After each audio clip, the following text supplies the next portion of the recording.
Olunaku lw'eggulo minisita w'ebyettaka yasibye mu disitulikiti y'e Kiryandongo gye yagabidde ebyapa 2300 eri abatuuze mu ggombolola y'e Nyamahasa.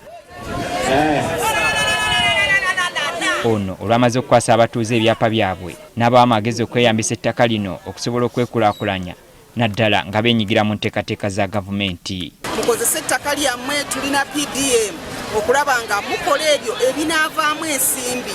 Temuli kumirawo nga temulikozesa. Oba tolina busobozi osobola okufuna omuntu gwe weegatta naye kasita ekyapa kikyo ne muba nga mwongera okufuna mu ttaka.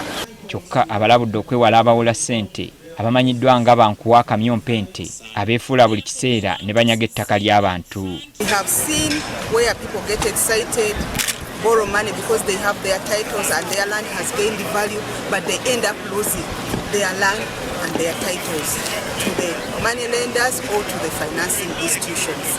Era abalabudde okutunda ettaka lyabwe eri ababundabunda ekitakkirizibwa. Fiji bw'afuna ettaka oyinamu liizi ebanga ndagaano nga kuliko conditions biki ebirina okugobererwa, myaka emeka liizi gy'enaatambulirako, era liizi eyo singa eggwako ng'ekiseera kituuse ettaka eryo liba likuddira. Ye ssentebe wa disitulikiti eno Edith Aliguma asanyukidde enteekateeka eno kyokka ne yennyamira olw'obutakwatagana obuli mu minisitule n'ebitongole bya gavumenti kubanga abantu baweebwa ebyapa kyokka ate ab'ebibira ne bajja nga bagamba nti ettaka eryabaweebwa lya kibira nga balina okulyamuka ekibaleka nga basobeddwa.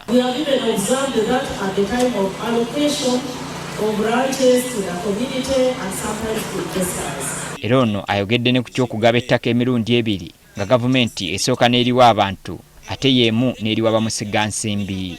That has even given a threat to people who are properly allocated lands in the ranches, said that I think at any time it will be taken away and there are other threats. Ono minisita amwanukudde n'ategeeza nga bwe batandise okusazaamu ebyapa byonna ebyasooka okugabibwa ku ttaka ly'ekibira kubanga kyakolebwa mu bukyamu era n'abasaba okubayambako mu nteekateeka eno. Tetusobola kubeera nga tutwala mistake yakolebwa edda mu maaso kubanga tukimanyi nti ezo protected areas tezirina kubeera nga zirina ebyapa birina kubeera mu minisitule evunaanyizibwa. Ye RDC w'e Kiryandongo Dan Muganga ategeezezza ng'enteekateeka ya gavumenti eno bw'egenda okuyambako mu kumalawo obutabanguko n'obutakkaanya mu bantu.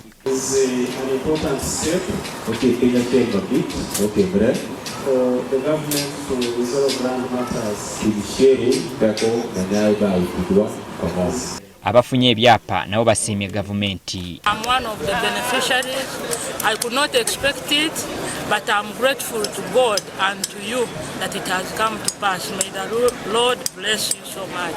Gavumenti yatandikawo enkola y'okugaba ebyapa eri abantu basobole okufuna obwannannyini ku ttaka lyabwe bawone okugobaganyizibwa entakera ko n'okwewala bannakigwanyizi abeefuula bannantagambwako ne batwala ettaka ly'abantu.